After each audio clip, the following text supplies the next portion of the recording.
Who am I and who are you? The ultimate questions for who we are as whole beings experiencing on this earth in this human journey. And to find the answers to these questions, we are going to be sitting down and exploring the minds for the wisdom and knowledge of the layers that make up our beings. From the mind, to the emotions, to the body, and to the astral with the light body.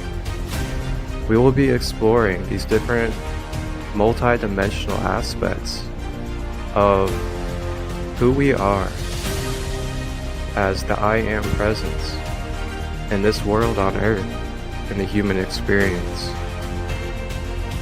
We'll get to have fun, cracking smiles, and diving deep into the knowledge with different psychics, intuitives, shamans, coaches, teachers, practitioners, and many more different beautiful conscious souls of the everyday life to gather the information we need in order to unravel these layers and become more aware and present in ourself as the whole I Am presence that we are. And I'm very grateful for this and really look forward to the journey. So thank you all for tapping in and being a part of this.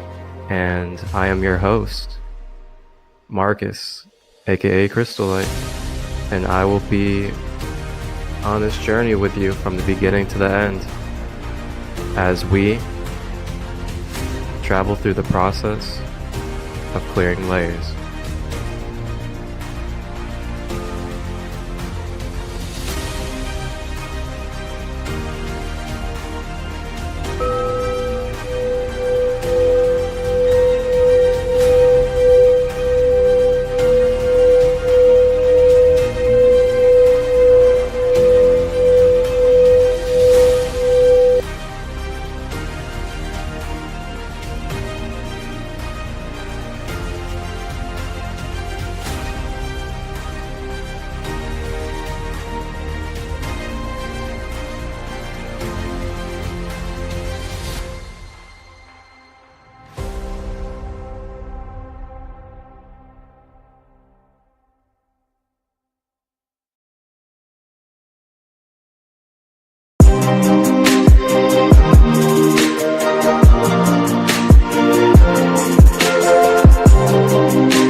Grand Rising and Grand Day, ladies and gentlemen, kings and queens of planet Earth. I, Christolight, am your sacred host for another episode, and actually the final episode for this season of the episodes of this holistic online space here on Instagram Live, Instagram TV, as well as YouTube, Sacred Light Healing and Wellness, the process of clearing layers. We are in our final episode of this season, and yes, there will be a season number 2, and we will be back around. And I want to thank everybody that has supported and been here along this journey of really shedding the layers and diving deep into the micro to macro levels of our mind, body, emotions, and spiritual energy, and what it can look like to holistically heal, restore harmony, and bring balance to our well-being. So for our final episode of this season, season 1 of the process of clearing layers, we're going to dive into the shamanic practices of drumming, as well as the medicine that our special authentic soul guest for episode 10 delivers and carries in this path of walking. Our sacred guest is a shamanic drum crafter as well as a practitioner, Chuck Wilson. Chuck Wilson, originally from Washington. He is now here local in my area in Cincinnati, Ohio. And Chuck has been on his journey for about 11 plus years when it comes to self-awakening and awareness. And he is the owner and co-creator of Wakan Drums.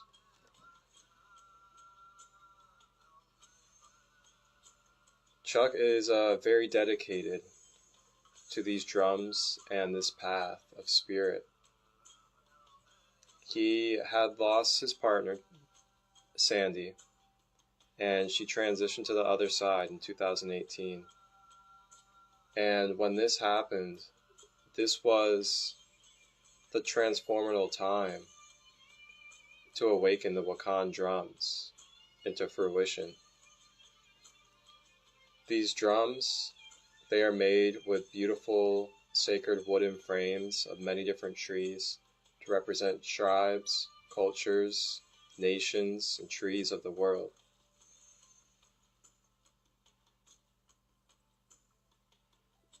Chuck has been collaborating and gathering to do many different healing circles with Reiki practitioners and other energy healers.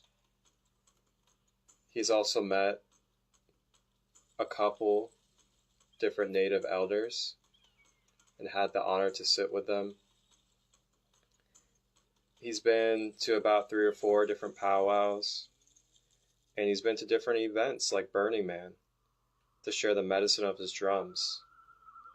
And he is here today to share with us what the medicine of the sacred, shamanic Wakan drums can deliver to our being, as well as share the experiences and testimonies that he has been able to witness and experience, not only from his own path of walking, but also from those around him that he has connected with to share the drums. So without further ado, our final authentic soul guest of the process of clearing layers.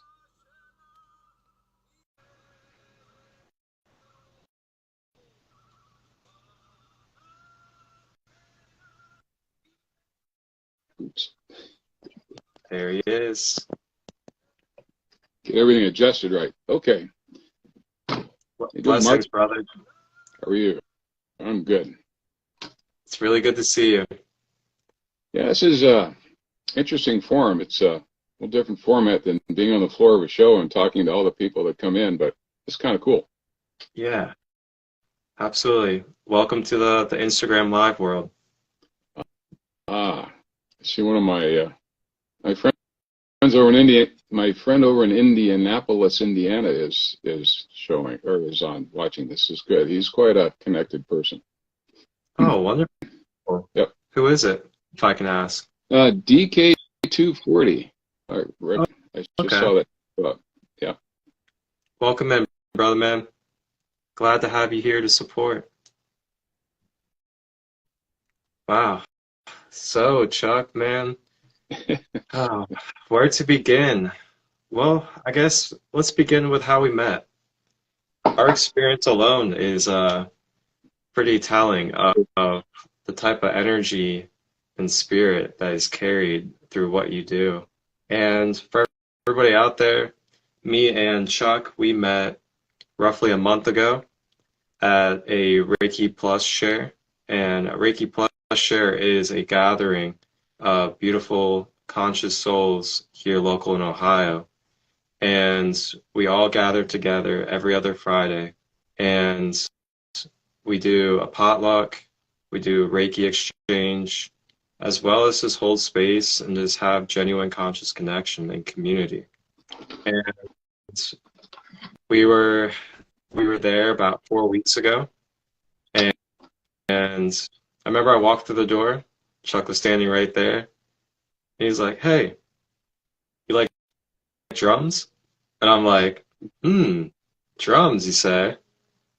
Then he hands me his card, and he's like, "Yeah, I make shamanic drums." And I was like, "Ooh." Right off the bat, I knew there was going to be a special connection there, because me personally, I've had timelines and past lives, if that's what you would like to call it, regarding being a Navajo elder, and that deeply resonates for me. So a little bit later on in the day at the Reiki Plus gathering, Chuck brought out the drums, and I walked over, and he was like, "Here, hold this. Put it up against your chest and tell me what you feel." That's kind of my standard line. I'm a very low-key practitioner, you could call it. That's kind of my standard line is here. Hold this way and just kind of see what happens. Yep. And it really speaks for itself. I held it up to my chest, just standing there, took some breaths, closed my eyes. Next thing I know, I could feel the downloads coming in, my eyes starting to flutter, and I could feel my chest and throat area just starting to expand and open. And in that moment, that was when I really witnessed and experienced the spirit of the drums.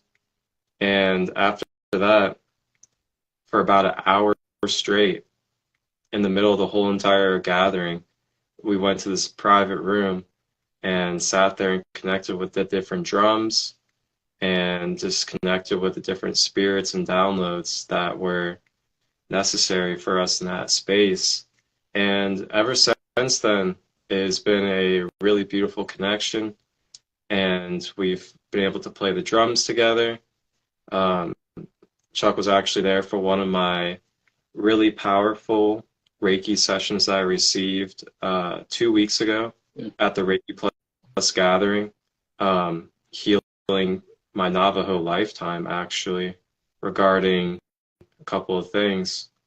And here we are today, just really grateful to share this space with you, Chuck, and to start spreading your beautiful work and path of spirit that you have taken into your life. Very much appreciated. Yeah, the way spirits work, I guess a lot of people don't understand or don't really understand just how much they are with us all the time. And, you know, they're nudging us here and they're nudging us here. If we're not looking or thinking about it, they'll go to the other person and nudge them so that the paths combine and things happen. So it's just been a wonderful, let's see, the last 5 years. Yeah, because this last 5 years is basically when the drums started, the concept. So yeah, it's been amazing. Yeah. So, to really kick things off, I know you said you've been on your spiritual awakening, your conscious path for roughly 11 plus years. And what was what was the experiences like that really led up to you really stepping into quote unquote, the path of self-awareness and consciousness? Yeah, that's a good one. I, I'm an engineer by background, mechanical engineer, and spent all my life in project engineering. I've been ESP. My mom was very ESP. I was too, and it was just kind of a natural thing. Um, but about 11, 12 years ago, I hit a really deep emotional pit, the deepest I've ever been in. And I've been married, divorced a few times, and although I kept my kids in the divorce, so, there's tumultuous times. But I hit this point, and it was the deepest ever. And so a Reiki friend of mine told me, she said, go see this guy. So go see this doctor. He's a psychologist, but he's holistic. So I went to go see him, Dr. Centeno, up in Washington State, North Seattle, in the Everett area. And poor guy, I was kind of his model patient because, I come in, I sit down, I start telling my story, and he's a couple years older than I am, and he's just fidgeting in his chair, and he's writing, he's looking over his shoulders, and I'm kind of, I'm just trashed anyway, but I'm kind of watching him, I'm thinking, what's going on? And then afterwards, or almost to the end of this event, he asked a question, I gave the answer, and I had this huge ball of white light just come up through my feet, up through my whole body, just up and out. And I never experienced anything like that in ever, and I even read about it. But it was hope and it was love. And from that point on, I saw him about every 2 weeks, or every week, 2 weeks, for about a year. And 4 months into it, he said, you know what happened at that time? And I said, yeah. What? Well, he told me, he waited 4 months to tell me, is that as I was having my event, this big ball of light coming up, about 15 seconds beforehand, this gray shape materialized in between he and I, and it was a large human shape, but it was reaching down with his arms around me. And what Centeno heard was, we have you, I have you, you're not going any further, you're coming back. So all these things happened. And so I went through about a year working with him, and every time I went in the office, it was kind of like, we call that guy Mr. Gray. And Mr. Gray would come in, Centeno would free ride, or he'd get all sorts of sensations, but there was always a topic of the meeting, this is what Spirit wants to talk about today. So at one point, he pointed me over to a Reiki master that was in the same office. So I went to go see Nancy. I told her all the stuff that was happening to me, because I would touch people and they'd get electrocuted, or things would happen and I had no idea what was going on. So I went through this evolution of trying to figure out what was going on in my life. Went to the Reiki classes. Nancy told me that you need to go to class, because she had hardly ever heard of some of this stuff. So I went to class, and I kind of looked at it as gathering tools. I understood more. I started finding people, energy healers, local shamans, and I read a lot of books, and the pieces were finally coming together as to what was going on. And I met Sandy, and she was also turned out to be a shaman. So we were kind of like two peas in a pod. And a lot of things were happening. We were both just expanding like crazy and growing and seeing and vision and working. And then her second round of cancer came in 2017 in August. She had multiple tumors, spine, and all over the place. But she was a real strong, really, really, really strong lady. We used to go up in the mountains all the time, go gold mining. She was a carpenter. She had biceps that you're jealous for, because she was just one tough lady. We go down into the mountains, the bottom of the canyon, we load up on stuff, and she'd always have 20, 30 pounds worth of rocks that she'd bring up out of the canyon because she loved rocks. So anyway, the cancer came. It was 8 months, and she passed. And a lot of people think that, and I think this is true, it takes a lot of time for some people when they do pass, get to the other side, get acclimated, go through a process of becoming back to what we are. And I had this gut feeling that Sandy took her about 10 minutes, and then she had her tool belt on and she was back. And in conversations we've had with her, that was actually the case, because she was standing behind us. The three of us, as we were there attending her in her last hours, last days, she was there. She had it. She pulled out and said, okay, I'm done with this body. But she was there with us as she died. So that was quite an emotional event, and it was a tough one. Even though we both knew where the spirit was going. You can be very comfortable with that, but when somebody that you love passes like that, all that knowledge gets tested, and you still have a tremendous amount of grief to deal with. And for those of you working with people who are in terminal stage, hospice or things like this, as a caregiver, you find that all of your emotions of taking care of somebody like that go behind a dam, because as a caregiver, you have this very large emotional dam, like Hoover Dam, that you keep. And that's where all your emotions go, so you can be the stable one. But when that person passes, the dam breaks. Poof, out it comes. And it's something very difficult to deal with, but you process it. So a couple months after that, I got this push to go to Burning Man. It was 2018, and it was something that we wanted to do. We never did. And I wanted to go to the community called the Shaman Dome, because I was on that path and I wanted to figure out and be around people. Well, it turned out I got accepted, and it was a community that went from 175 down, or 175 the year before, down to 34. So I was one of the 34, which just blew me away, but I found out later that Sandy kind of made sure that happened. The spirits do that. So before going, I got the push, hey, you got to make a drum. And now I know why, because this is the drum that I made, and this is my bear drum. It's my first one, Freya.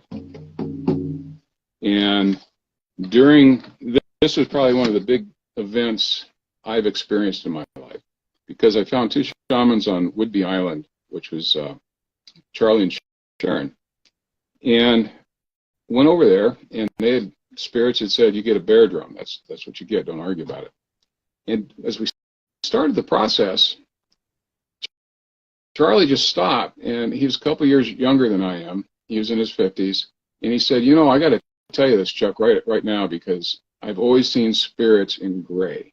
Even as a kid, they'd come in, and he was always aware of them, but it was always in gray space. And he said, Sandy's standing right here. She's in full Technicolor, and she's telling me what's going in the drum, what I'm going to do with it, on and on and on. And she was a part of making this drum as a normal conversationalist in this event for 3 to 4 hours. She was there.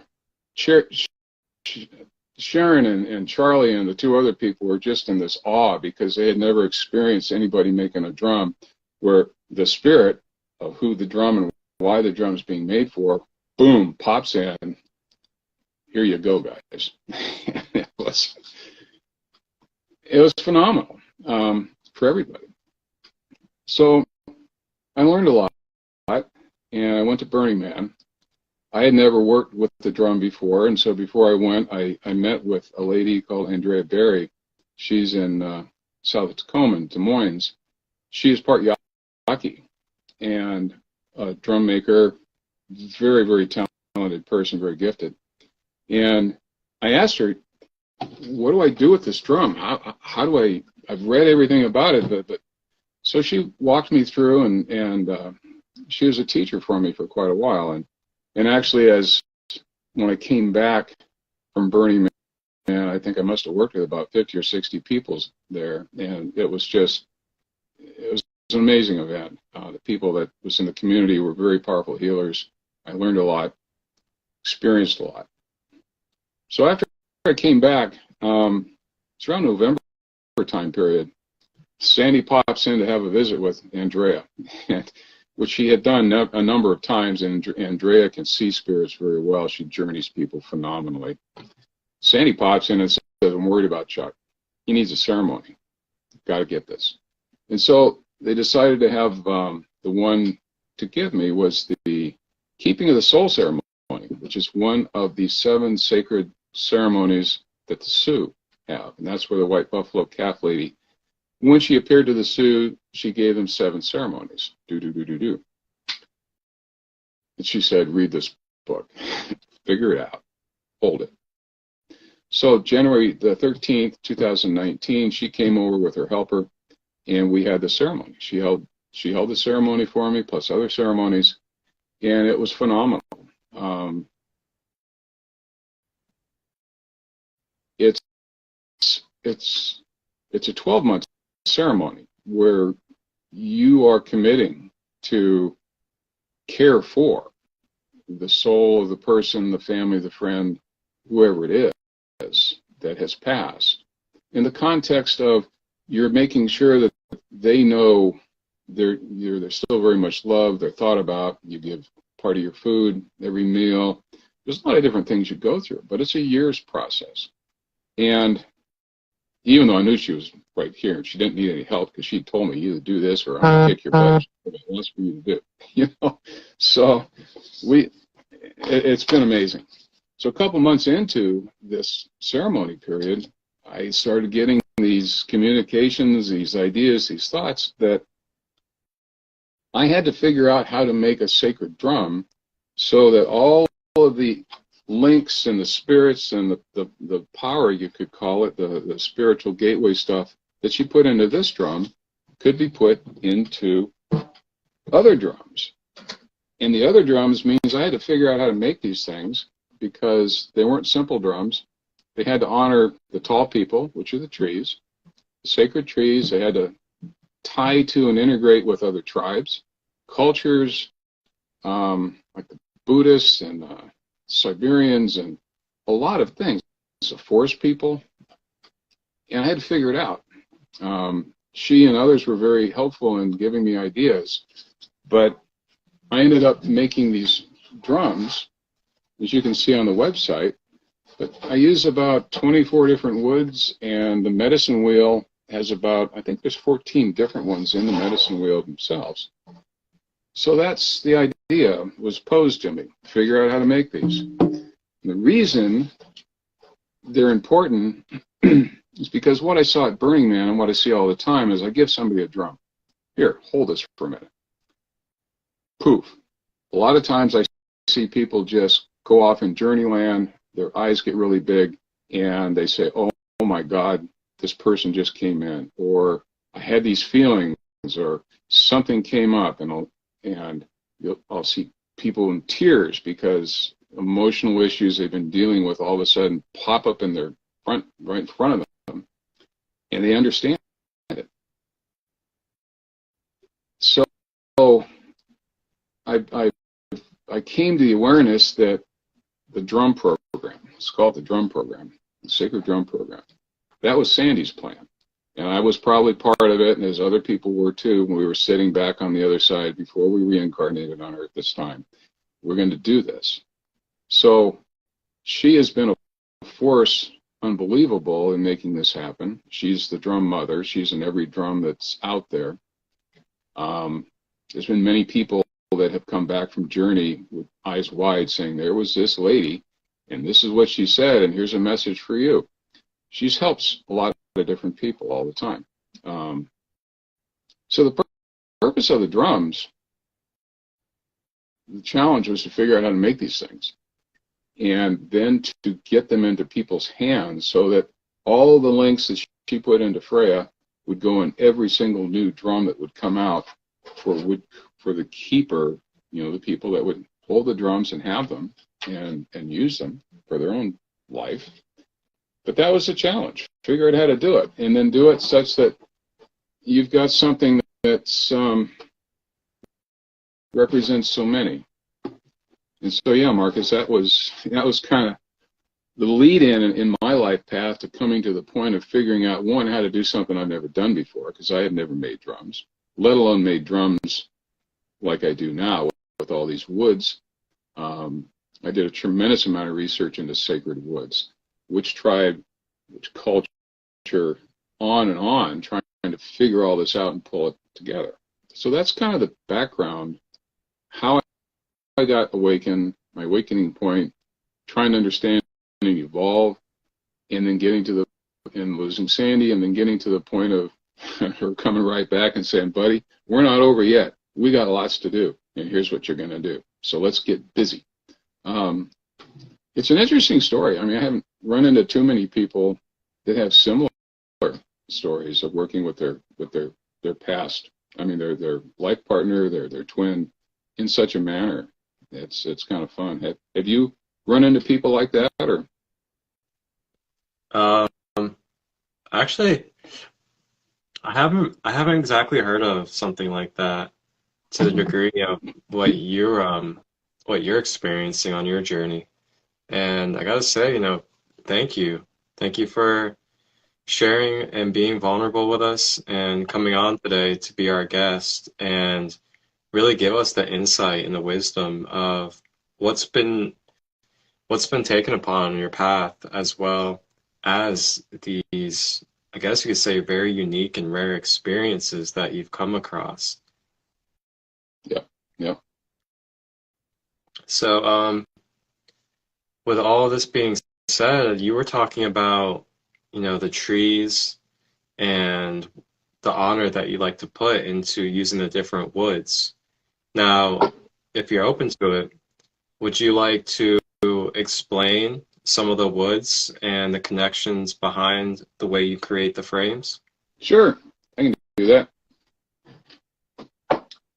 I just happen to have a prop, one of my drum frames. It's this particular drum, when I moved to Ohio, you can see it's primarily orange. And there's a wood called orange osage.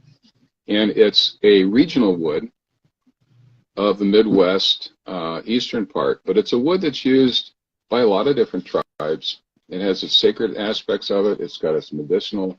But it's also a wood that makes a phenomenal bow. And it's been used for making bows for as long as people have been over here using the wood. But yeah, let me show you a couple of the woods that are in here. On the medicine wheel part itself, there's a north, south, east, west. So we'll start with the north. I'll mess with my phone here as best as I can. I know how to do this. This works good. Okay, so the white wood itself, that's holly. And the holly, I researched, has a lot of different aspects of meaning, but the one that really resonated to me was the fact that is the wood that is purported to be part of Odin's spear shaft. And so I went, oh, I like that one, because that ties to the Nordic, ties to the Norse, it ties to Odin, it ties to Lady Freya, a lot of different ones. So that's the tie to the Nordic. This next wood is red Nara. Now, red Nara is a wood that's used in Southeast Asia quite extensively on the altars in Buddhist areas. And it's a lot of the wood that they use when they're carving all the ornaments and the trim that's on altars and on objects and things like that. So that, to me, goes back to the Buddha. And I was gifted one time in Journey Space to experience the Buddha energy and be put in the form and the formless. That's very, very important to me. This other wood is Siberian larch. And that's on all four corners of the medicine wheel, because I've discovered, and there's a book called Sacred Trees, and it's by Nathan, I need to remember his last name, but phenomenal book. Siberian larch goes back to the Tungus tribe in Siberia. And in the book, it describes that that's now an accepted location of where they think the word shaman comes from, a derivation of the word shaman. Well, that's also the wood that they used to make their shaman drums. And when I found that out, I just went, holy moly. Wood goes in the drums. And so I found a source down in LA, Russian, because it comes from Siberia. And went back and forth email a couple times, and he finally said, okay, this much for for shipping for the samples. We'll send you samples for free, but here's the shipping. Will you pay? And I said, yes, no problems. Instant I sent the email, poof, I'm in journey space. Boom, I'm in gray space, and I'm looking off in the distance, and I'm seeing this line of people that go off as far as I can see, and they're in winter gear. They're obviously Siberians, they're Asian descent, Mongolian, and they have their hoods back. And I see all these happy faces going back as far as I can see them. And I feel this immense energy coming in of just happy. They were very, very happy. And I had tears. I just sat there in space. I don't know how long it was for, but when I came back to reality, this reality, it was just an amazing experience. And so I knew that was the right choice. So another wood here is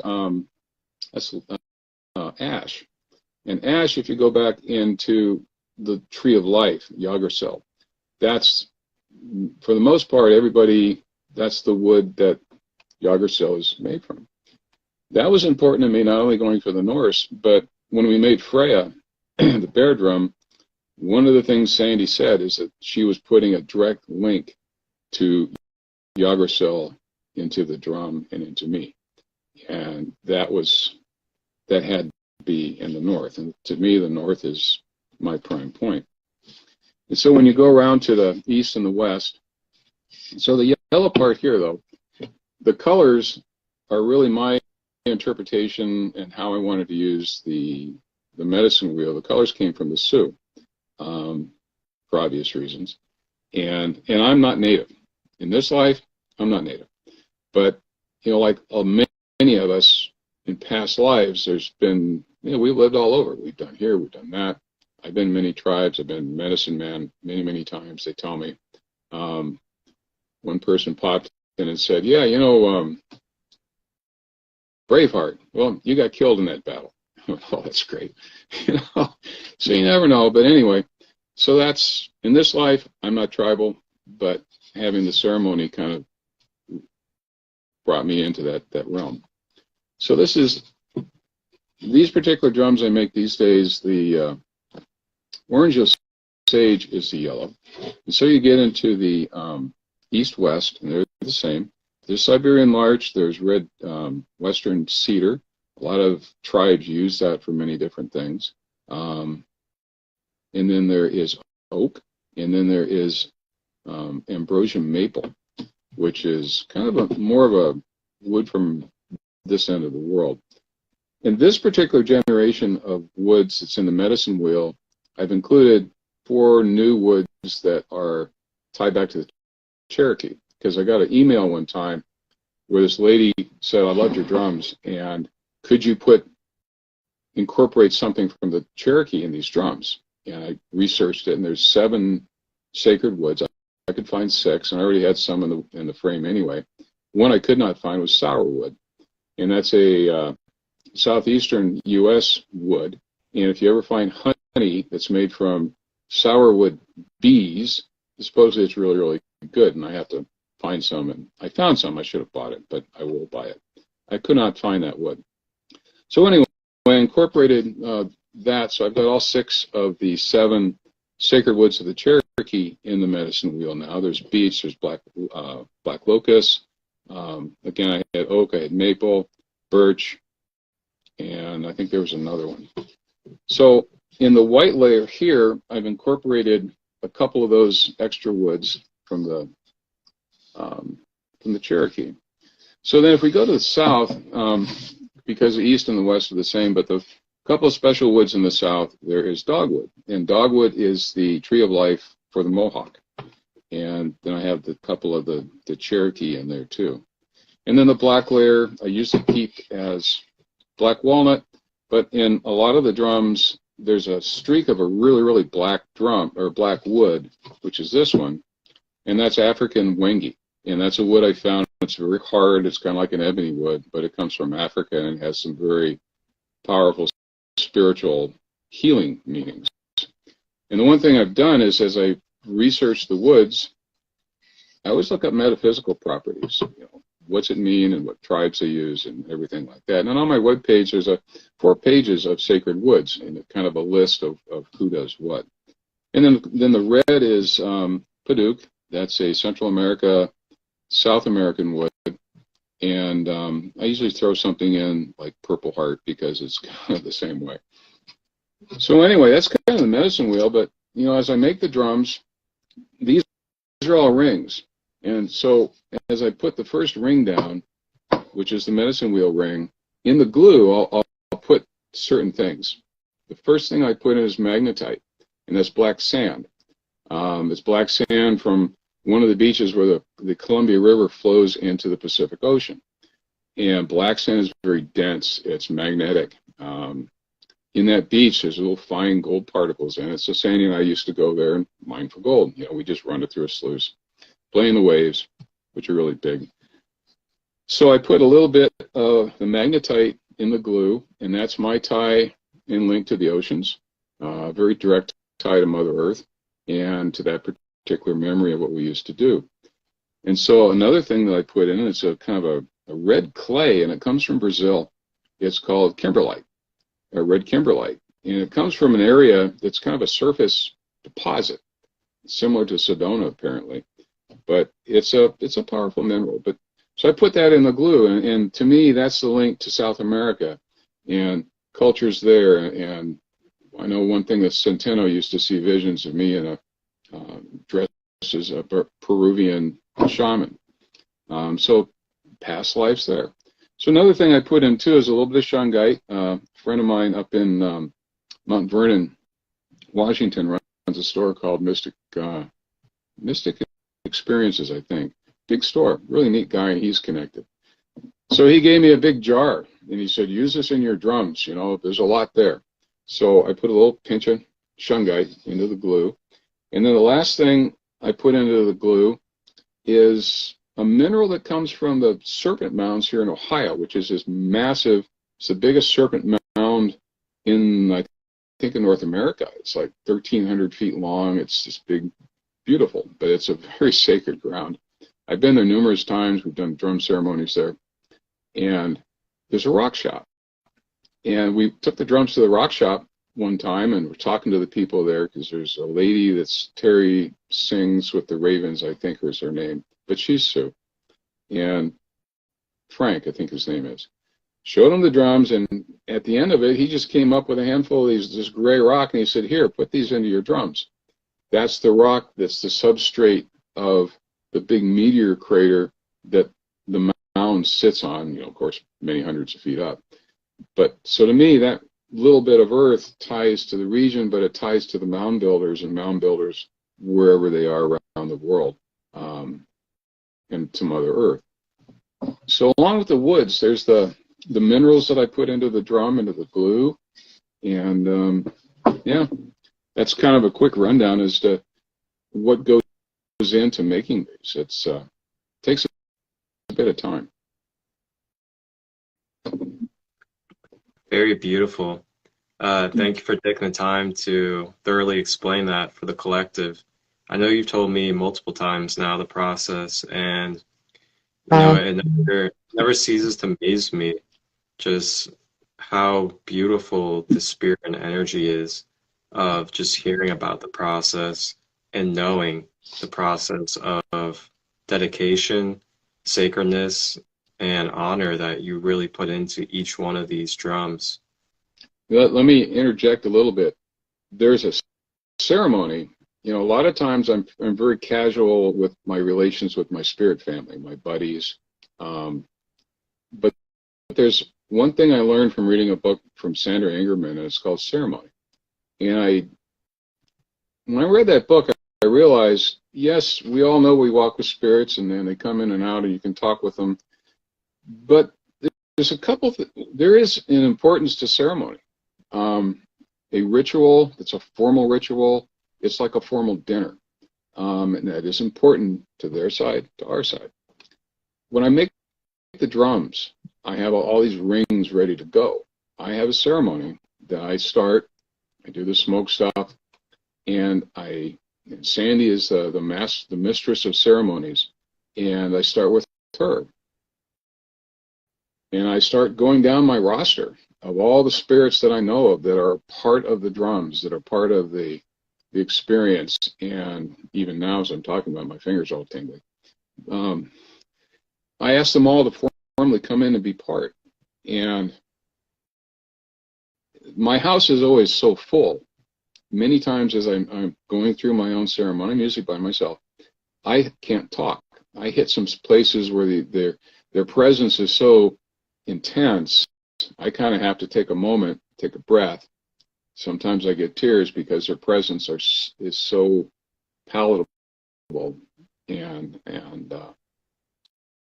so we go through that. And part of the ceremony, though, I ask the spirits to make sure. I see you're saging. That's pretty good. You're probably feeling them all around yourself too. I asked Sandy to make sure that all of the spirit guides for all of the future drum keepers for each of the drums are now aware of, and please participate in this ceremony. And I asked for the spirit guides for anybody who's going to hold the drums, hear the drums, or keep the drums. Be aware that those drums are now created, and please come in and be part of ceremony. I go on for a while on it, and then I finally say, okay, let's get to work. But that's my official ceremony. When I put the hides on the drums, I'll speak words when I do that too, because the hides, it doesn't matter if I have a deer, it represents all our relations on the earth. It doesn't matter if it's one animal or the other animal or synthetic. It represents everybody. It's kind of like the trees. There's hundreds of sacred trees.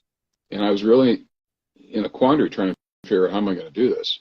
And I realized, okay, the final short list, all you trees, you represent everybody. The same with hides on the drum. You represent everybody. So sometimes people kind of get really hung up on what they want, but just my 2 cents. Thank you. And yeah, I think it's very important. I'm really glad that you shared, how it is ceremony for you when it comes to creating these spaces and creating these forums. And it really puts a really deep awareness on the type of energy and intentions that are brought into this. The purpose of the drums isn't to go out and sell a bunch of drums. Never has been. And I've given a number of drums away to people just because all of a sudden I get the feeling, you need a drum, here, have that. You need it. And they need it on their path. I have seen so many times of the drums having such a positive impact on people. I've had people that have had their life's awakening holding a drum. So the purpose for me is to make as many as I can because they have people's hands that needs them. And it's, you spoke about passion, from a passion standpoint for me, that is my passion. My passion is to help other people on their path with what I've been gifted and instructed to do. It only takes one time when you give somebody a drum, here, hold this, and watch a transformation. You feel it in your heart, you feel it in your soul, you have tears because you can feel all the emotional energy coming through you that the person's experienced. Sometimes I walk into the same journey they are and watch them as they're experiencing their drum. You go through that one time, you realize that's my job. That's my purpose, my path. This is an amazing gift. And if you told me this 10 years ago, 5 years ago, I would have said, really, that's kind of an interesting story. I don't think so. But yeah, so that's my passion, is to help as many people as I can on their spirit path. Answer questions as I can. I've studied with a number of shamanic people, that shamans. I've talked to a number of tribal folks that are, elders, and it's it's very telling when somebody will walk up to you and just look at you. You've never spoken to them before, but the first thing they say is, "You're a shaman, aren't you?" And you, yeah, I am. They are too, because they saw you. They knew what you were, and it's an amazing path that I'm on. And I'm very grateful, and that's what I work on every day. It's kind of like that's what I do. Thank you so much for what you do, Chuck. It's been an honor so far for myself. And I'm going to kind of dive in another aspect of questions here is, what are the effects that these beautiful drums can have on us mentally, physically, emotionally, and spiritually? Now, you can share, testimonies or experiences and stories that you've witnessed from other people's healings or your own self as well to answer these questions. So just to rephrase it again, what kind of effect can these drums have on bringing harmony and healing to our mind, body, emotions, and spiritual energy? Yeah, it's I'll condense this down, because once I get going on a story, it kind of leads to the next one, to the next one, to the next one. But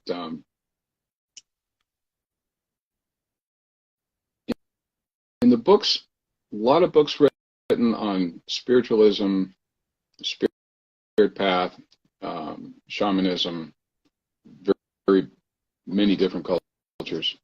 But drums have always been more or less a tool of a shaman or a healer to set a rhythm, and that rapid beat helps a person drop in, I think, a state, where it calms the mind, it gets you in this journey space, and that. But it's for the patient, and it's also for the shaman. It helps the shaman pop into journey space and go seek the parts. If you're doing a soul retrieval, seek the parts for the person that you're working on, or ask the spirits for a vision, or do that. But that's the person doing it, isn't so much the patient. What I found from the day one, you're talking about a micro level on this, the drums are the gateway. You don't need a middleman. You don't need somebody interpreting. I've had people look and hold the drums, and they tell me the exact same thing. What they are, they're your own. It is a gateway. You hold the drums. I've seen this so many times with many people. Spirits come and talk. They have experiences. I've seen people where they'll hold the drums and they'll close their eyes. I feel this big blast of emotion coming through me, because I'm feeling what they're doing. They may have an emotional issue, that something they've been wrestling with for years, something deep, and they haven't figured out what it is yet. I've seen people hold the drum, and all of a sudden this emotional issue pops right up in their face, and they see it, and they may have spirit talk to them, or they'll see it themselves and realize what they need to do. I've seen that type of effect on people. But I have a kind of a funny story a little bit, but it's kind of like, here, this is a sacred drum, right? Okay. Hold the sacred drum. Well, if you accept a sacred drum, you're giving permission for the spirits to come and have a talk with you. Because otherwise, if you just don't give permission, they're not going to do anything. And I find that's a key part, because long ago in a conversation that I had with our folks on the other side, it takes a person to give permission. If you give them permission, they'll come and have a chit-chat with you, or they'll do stuff. But otherwise, they won't. They'll just say, gosh, I wish we could do something, but you got to ask. You hold the drum, you just ask them. So that's kind of how that connection with spirit works, but it kind of cuts the middleman out. I have seen people that'll hold the drum and go, oh, that's pretty. They don't feel anything. I've had people hold the drum that kind of feel warm and fuzzy, and they kind of think that'd be kind of nice to have. See those people. Then I see the people. There's a friend of mine around here. His name's Jeff. I made a drum for him, just the first one I made here in Ohio. He was over talking to my mom because he used to take care of my mom and dad's property. And I came into the house and he was talking to my mom. We were talking spirit stuff. He's a big guy. And I said, I got these drums. So I gave him one to hold, and he was practicing meditation. So he holds the drum, goes in space. He kind of looks at me funny. He goes, well, I'm seeing all these colors. I'm seeing this and the other. Okay, I got another one. So I bring Freya out. Hold this drum. Poof, he's down. Eyes go crazy. He comes back, and he said, for the last 10 years of his life, he's had all these questions about spirit, these experiences. He didn't know what they were. When he held the drum Freya, and I just sat and watched him, didn't say anything, he was taken deep into a white room, and his grandmother was standing next to him, talking on his behalf to a council of spirits in white. And they said, it's your time. This is what we want you to do. And they gave him instructions, pointed to some people, go with those people. For him, that was just everything came to an awakening point of his adult life, and he's in his 50s. And woof, and he handed me the drum back, and he goes, oh my. He started talking about it. So I've seen those experiences. It all depends, but that's the coolest part of the job. You know, you give somebody something, and they have this experience. Their spiritual path, they see clarity, or they have this knowing that the spirits really are there, and they feel it, and they can give it to other people, and they can watch them have experiences, and that's kind of the macro and the micro, and there's so many waves that the drums make in the hands of people who are their keepers, and that again is another focus of what I do, is to get as many keepers out there, because they make circles, they make circles, they make more circles, and more people that are awakened or know more about who they really are spiritually and personally is really important for all of us, you know, as a human race. Well said. Yeah, I definitely agree. And yeah, it's so amazing the connections that are made through these drums. I know prior you had shared an experience with me where, you know, some people are contacting and connecting with family members on the other side to get the awareness. I've got my favorite one, and I'll interrupt you on that because I can see where this particular experience was phenomenal. And I hadn't started making the other drums yet. I just had Freya, and I was at a show in around Albany, Oregon. It's called the Rashani Fair. And a big fair. I mean, it's a big metaphysical fair. Lots of people. And I was sitting in my little booth, and I had my little Reiki table behind me, and my little banner said Shamanic work. And I kept watching the crowd, and this one young girl, she was probably about 12, 13 maybe, but she was a little bit on the downside. But she kept circling. And all of a sudden, she came zipping into the booth, and she's, what do you do? And I go, do this.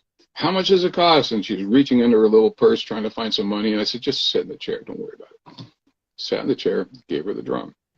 Hold the drum, close your eyes. Boom, she's down, and I'm starting to feel stuff. I'm going, oh, good God, what's going on here? And I look over to the practitioner to my left, and this lady, she's looking over at me in the drum in the booth, and she has this look on her face like, what's going on over there? And I'm just going, whoa, something's happening. So the little girl was down in trance probably for 4 or 5 minutes. And I was sitting behind her, and I was feeling a lot of energies. And I was getting a little worried because it was really intense. And then she woke up, and she looked at me, and I took the drum back, and I said, you all right? She was just nodded her head. Yeah, I'm fine. She has tears. I have tears.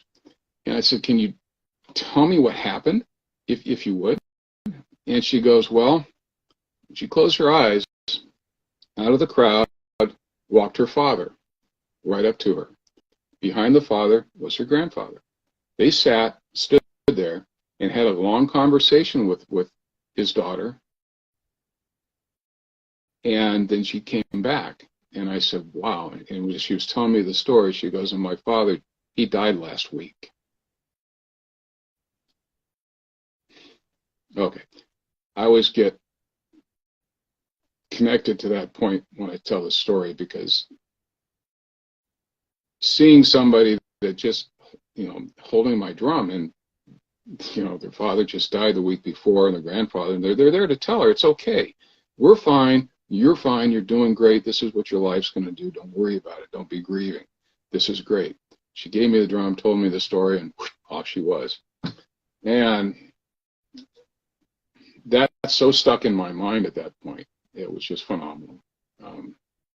Again, it's one of those rewards. It's the greatest reward that I've experienced in my life, is seeing people have those sorts of experiences. And a lot of times I don't have anything to do with it other than give them the drum and say, here, hold this.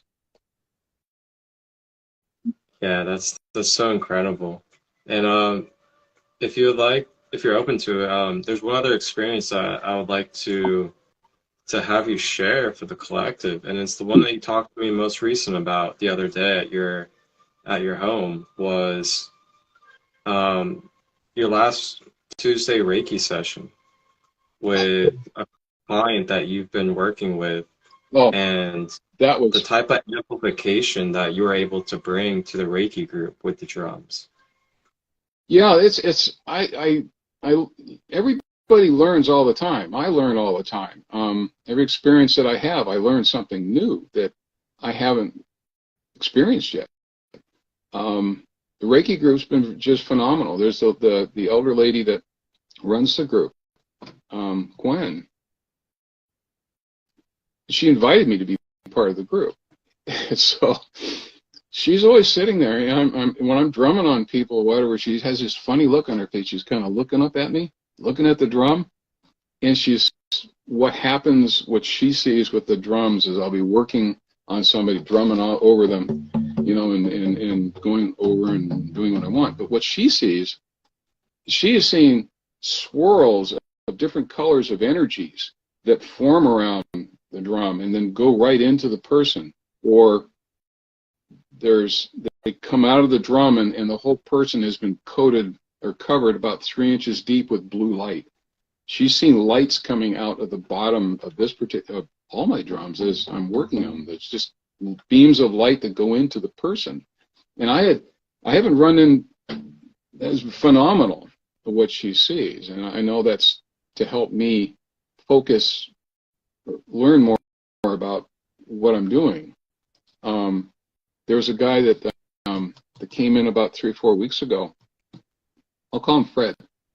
And well, Fred had a stroke about 5 years ago, and his wife brought him to the group to see what could be done. And it turns out Fred back then was a Reiki master, but his stroke was on his left side, and he could hardly speak.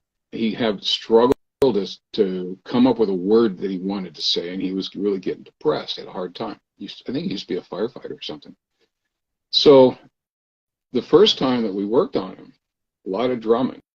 And when I'm working on somebody, many times I'll put one of the drums on their chest, have them hold it, and I'll use another drum and work on the person.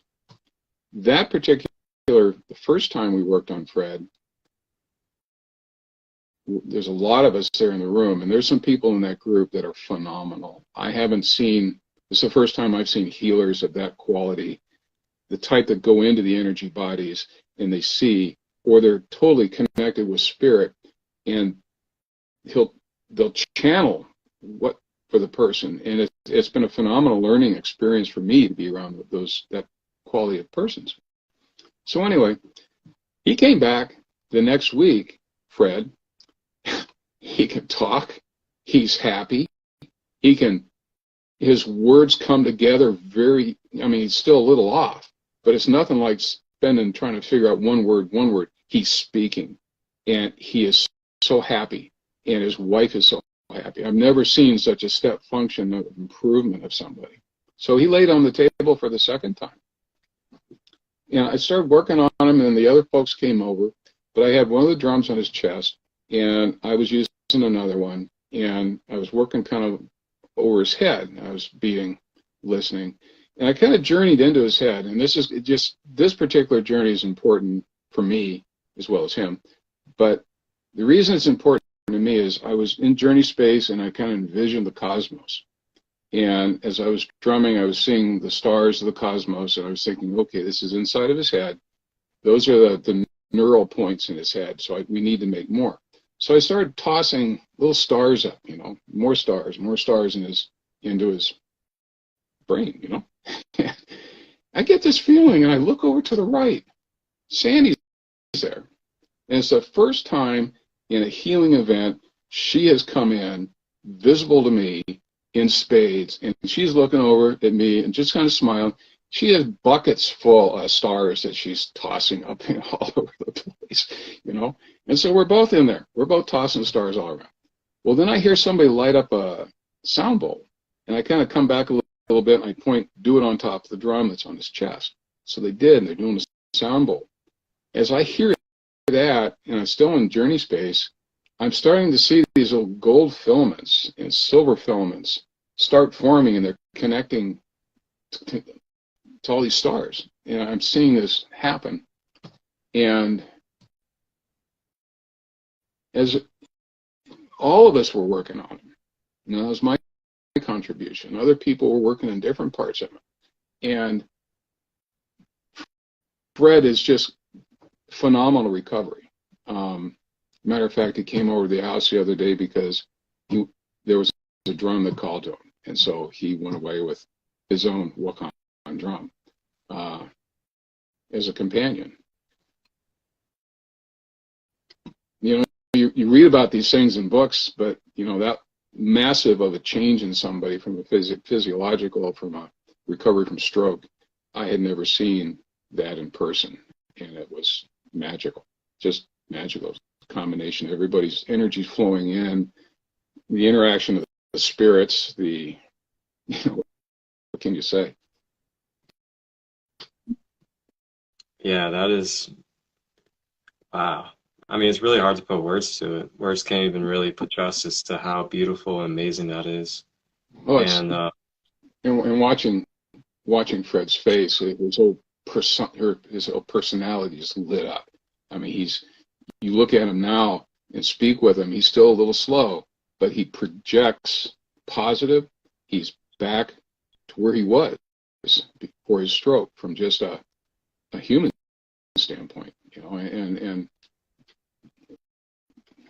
those are the reward points that all of us who are in the healing business, shaman business, the counselor business, being a friend with somebody that needs help, you sit with them, you listen to them, you help them.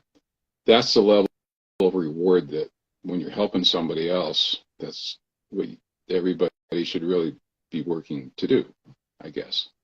I think that was something my spirit people told me to say. Well, thank you. Greatly appreciate that. And yeah. There's some words of wisdom I'll say too. That this is one saying that I think everybody resonate with, and it was given to me.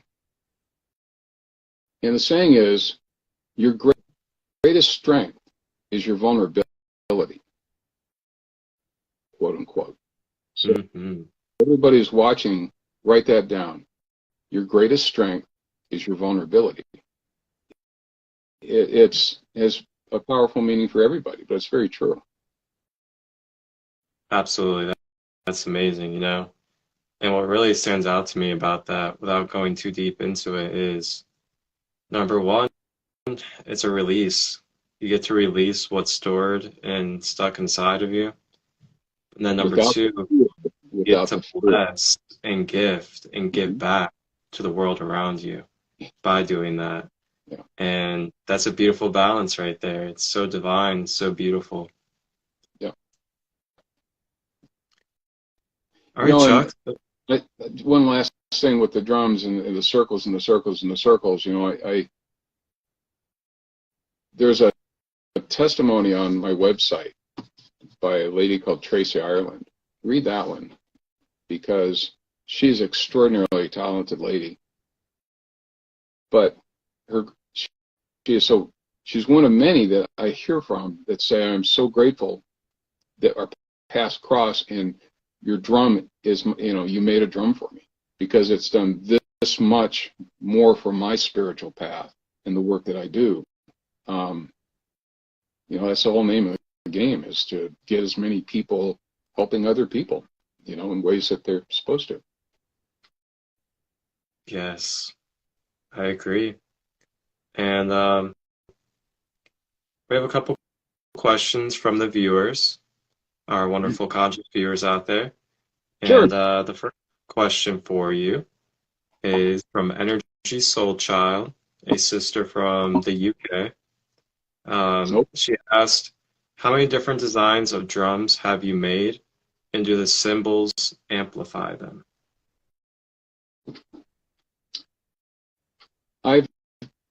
When I make the drums, the multi-wood drums, I kind of consistently stick with it. There's a medicine wheel in every one of those. I change the different woods and different layers. This is the first batch of woods that I've made that have just been a solid like this. But I kind of try to go multiple ones woods. However, a little while ago, I got to thinking, well, when I go to thinking on this sort of stuff, I know the spirits are saying, hey, Chuck, listen to us. We're trying to tell you something. And what they were saying, these are fairly expensive drums. These particular drums, I usually sell them they go from anywhere from $450 to $650 to $700. And if there's artwork, there's additional on that. So they're not inexpensive. But what I got told, figure out how to make a steam bend drum, one species of wood that will represent still all the trees. Very much more affordable. And I've just started making these, and this is kind of the first production one that I figured out how to do. But on the inside, there's a prayer from the Lakota, and then there's another drum prayer that I put in here. I put inside, using an engraver, a laser engraver, I'm putting my power animals, I'm putting the spirits, I'm putting my logo, which has the bell and the dorje, the Yggdrasil, white buffalo. I'm putting the Om Mani Padme Hum symbols in Sanskrit from the Buddha. So this one, it's my intent to have something very similar or very, very affordable for people. Like when I go to powwow or just normal, this is just a very affordable drum, but the symbols mean many things. And I think it's important. On this particular drum, the symbols on the outside are from the Peruvian people. And when I met Don Eduardo, we got to talking, and the whole idea about putting the Peruvian symbols around inside the drum on the outside for people to see, spirits like that. I say that somewhat facetiously, but in kind of humorous way, but I know darn well when you're putting a symbol as an acknowledgement to a spirit or group of spirits, they're very happy. And I don't know how else to explain it. It isn't such that it's putting power or anything into it. It's a formal acknowledgement of love to the spirit you're thinking about. And there's a circle there that's very important. Yeah, trying to figure out what they're trying to tell me. So to answer your question, there's two different types of drums I make. I make the drums that are the multi-wood, many woods, medicine wheel, and then I just started making the single wood drums with engraved symbols on them. Now, in that vein, there's a friend of mine that if you go to the website, there's a drum maker, or drum bag maker, and it's Michael Williams, and he's a Tlingit. He's an Alaska tribal guy. I met him at my first powwow. But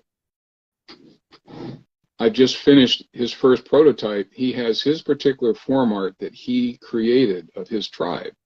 And so what I'm going to do is make frames for him with his tribal icons around the inside of his own drums.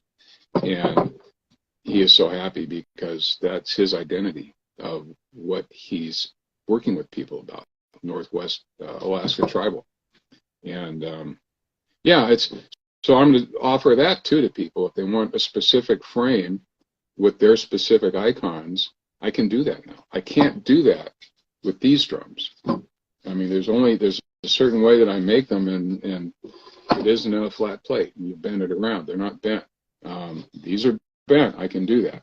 So that answers your question, I hope. Well said, Chuck. Thank you. And what sizes do you have? I know you have different size drums that you make. They go from 12-inch up to 20. I've actually made a small powwow drums that are 20-inch diameter, about 12 deep, and they have a real powerful sound. But so yeah, those are the sizes that I do. And you can't, you know, these are kind of, it might be a little bit half-inch one way when you. It isn't going to be exactly a factory dimension drum. I mean, they come out as they do. So, sorry. Wonderful. And then somebody asked you also, do you ever let anyone play your personal drums? I do.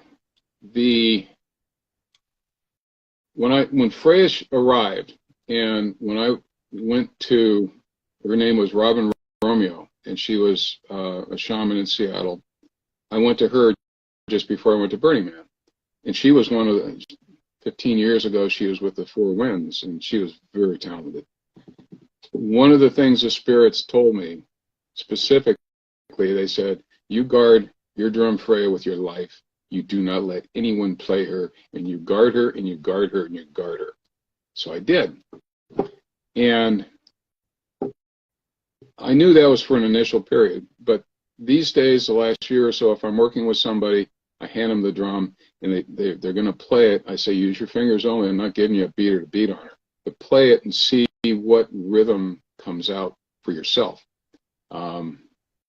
Recently in the Reiki group, since I usually bring 2 or 3 drums, I'm happy because other people, as I'm working with somebody, I've seen people go over or just reach over. I'll be working with Freya, and they'll reach over. I need it. I'll give it to them, and they'll work on a different part of the person in the way that they feel they need to. So, yeah, other people in this healing mode of doing something like that, but it's always playing the drum for a healing reason, or it isn't just, hey, let's have a jam session, man. It sounds really cool. Let's rock some beats. No. I don't really take my drums to drum circles because I'm thinking, we're just playing beats. I know we're all connecting and everything like that, but it's just drum circles aren't where my drums go. It's healing circles.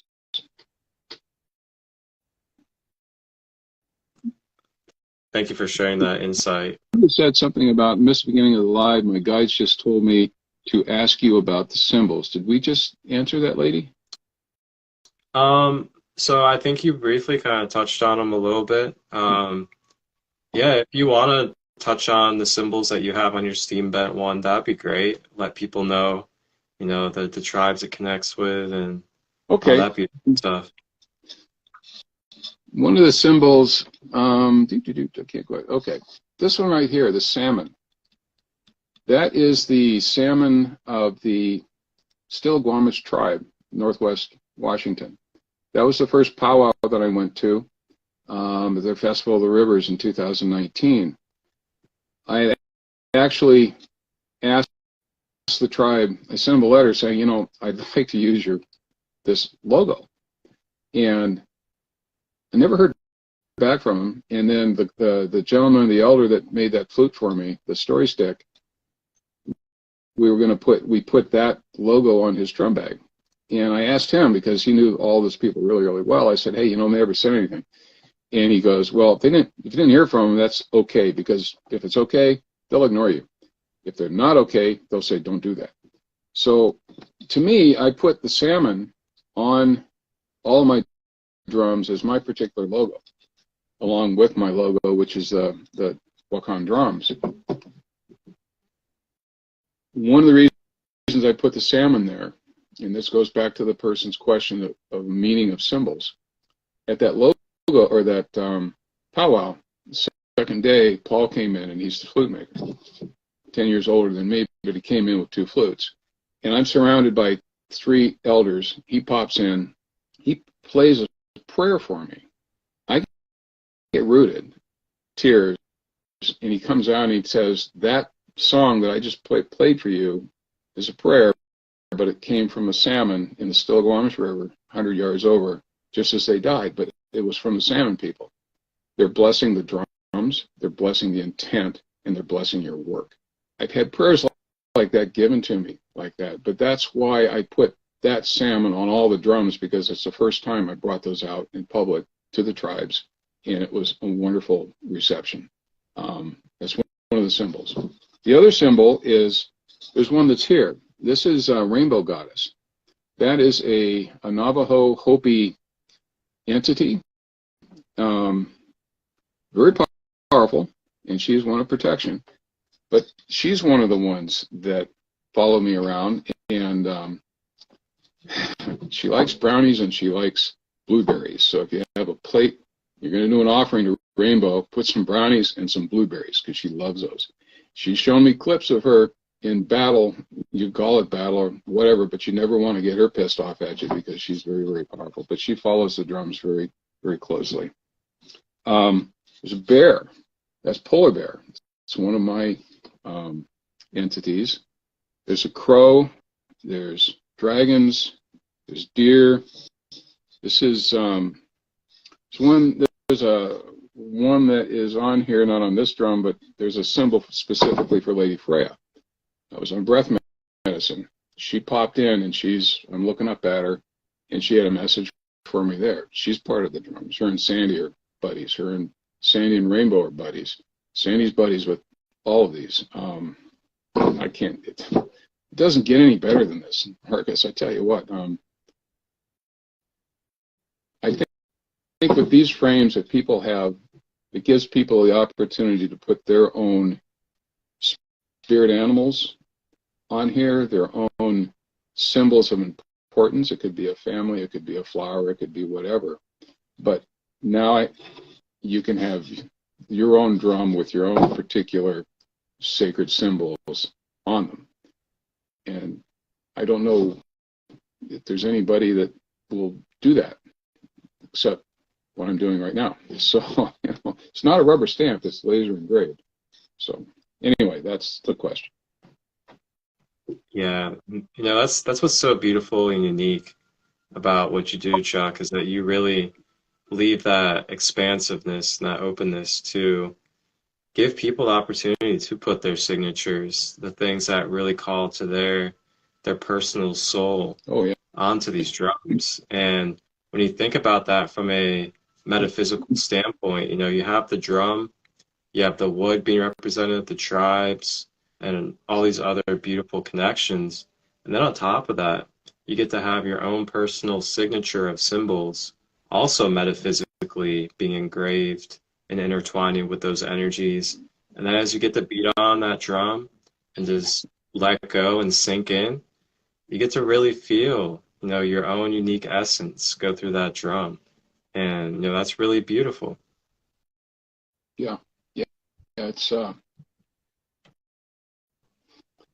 It's cool. I mean, it's the amazement factor to me.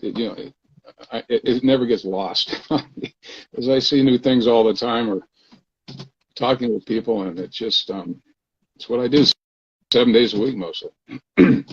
Till somebody spirit-wise says, "Get your ass out and go do something, not drum. Don't work on drums today. Go gold mine or something. Yeah. Buy some beers. Just go." I love those days off.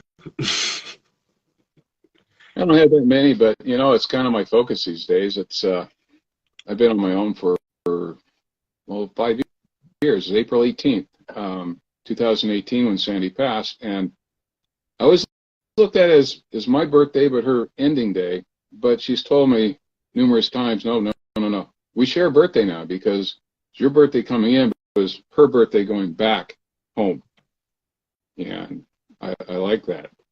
metaphor, that description of what that is. Yeah, that's amazing. That's truly special. Really is. And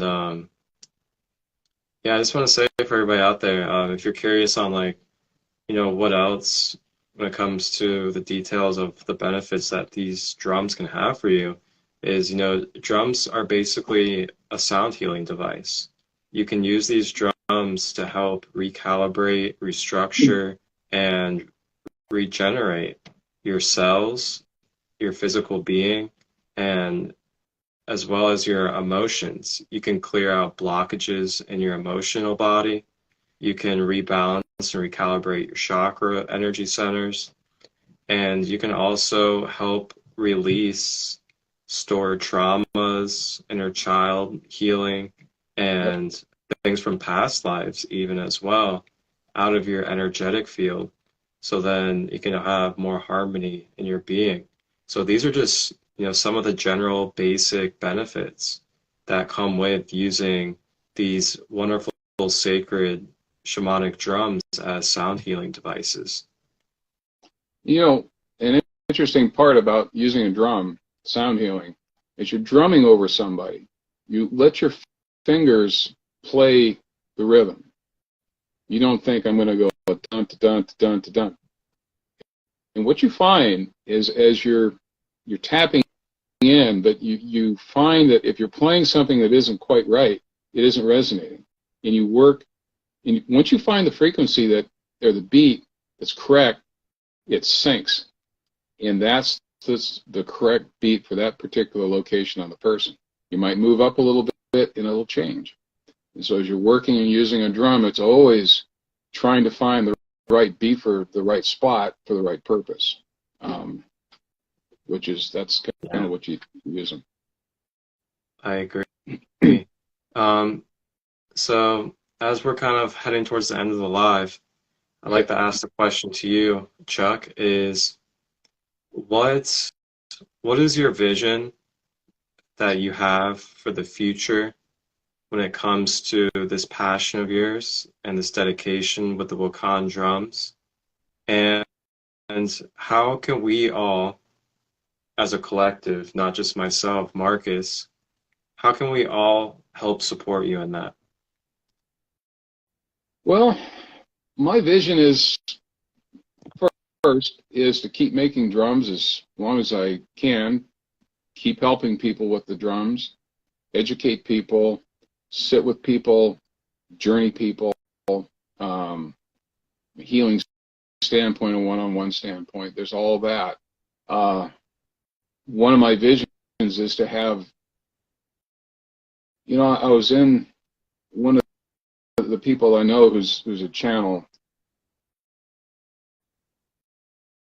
One thing that's important to spirits, and this was something that they said, because to the spirits, the drums are they're critical, is what the word said. They're critical for a lot of people to really move on their path and to expand. So it's to make the drums. Are we still online? Marcus, are you there? Okay, well, let's see, something's going on. Okay. So yeah, if to help, it would be just spread the word about the drums.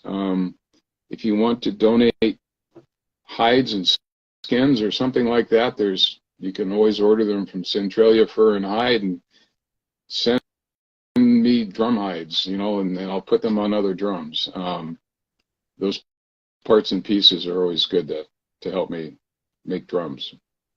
It just kind of popped in my mind. 7 parts, drum hides. I don't know. It's just be the best you are. And everybody, if you be the best you are to other people, and yeah, that's what our job is. I love it.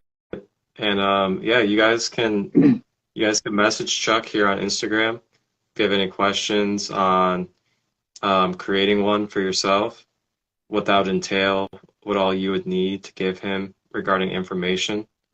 And if you guys are also curious on catching up on any of these things that he shared to gain further clarity, you can reach out to him as well. And his website is wakandrums.com for everybody out there that would like to take a look at his website. It is Wakan Drums, which is WAKANDRUMS.com. And on there you can find testimonies, all the in-depth details and information regarding the woods, the drums. You can find photographs of different drums and different places that he has been. And you can also find his podcast he has on there, where he's talking about his drums and does a little bit of drumming himself as well. And you guys can also find his story, his intention, and anything else that you could think of regarding Wakan Drums and our brother Chuck Wilson here on his website.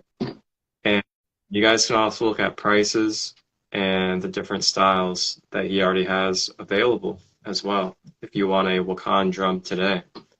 And Chuck, so what is the best ways for people to get a hold of you out there? Well, my phone number is on the website.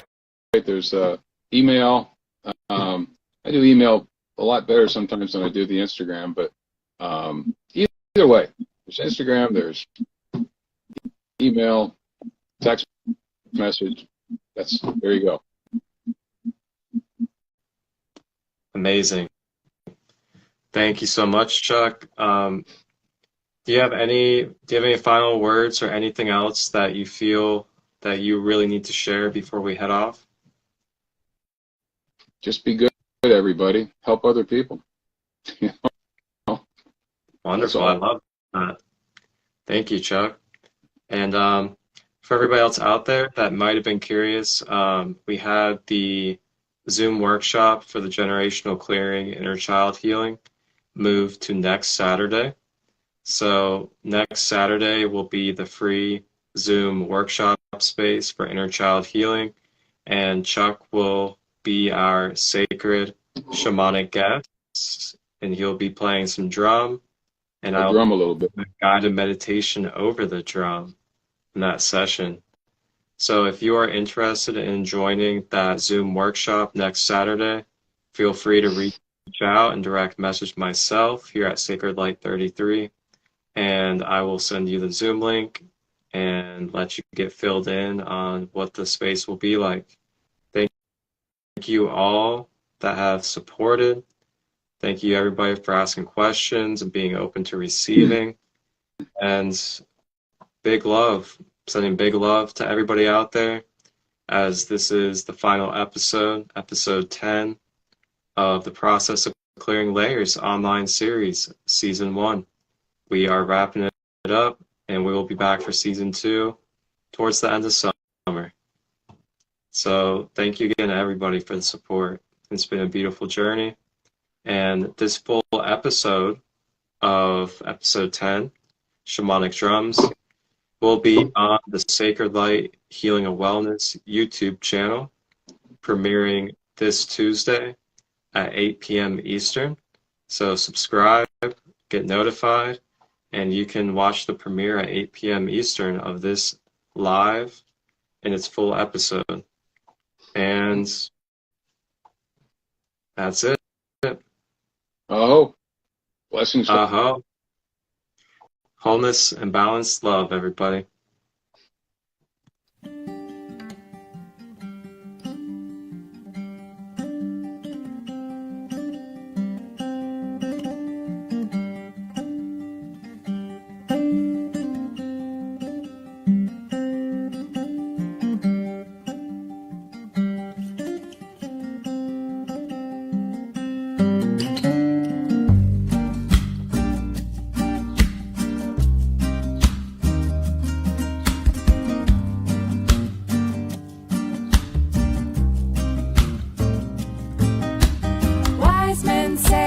Rushing is violence, and so is your silence when it's rooted in compliance. To stand firm in loving defiance, make Archer alliance, give voice to the fire. Move people to the beat of the wind, gather yourself and begin to dance the song until it ends. We are winners, champions of the light, forming in numbers and might. Keep the truth close in sight. And woman, medicine man, walking with grace. I know your face and I trust your hand. Medicine woman, medicine man, walking with grace. I know your face and I trust your hand. Find your teachers in the voice of the forest. Unplug, you can't ignore this wisdom of the voiceless.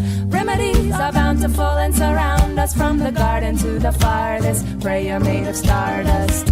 Find your healing in the music that calls you, the voice that enthralls you. What do you belong to? Eyes out, there's the setting of the sun. Give thanks to each and every one. The lesson is the medicine woman, medicine man, walking with grace. I know your face and I trust your hands. Medicine woman.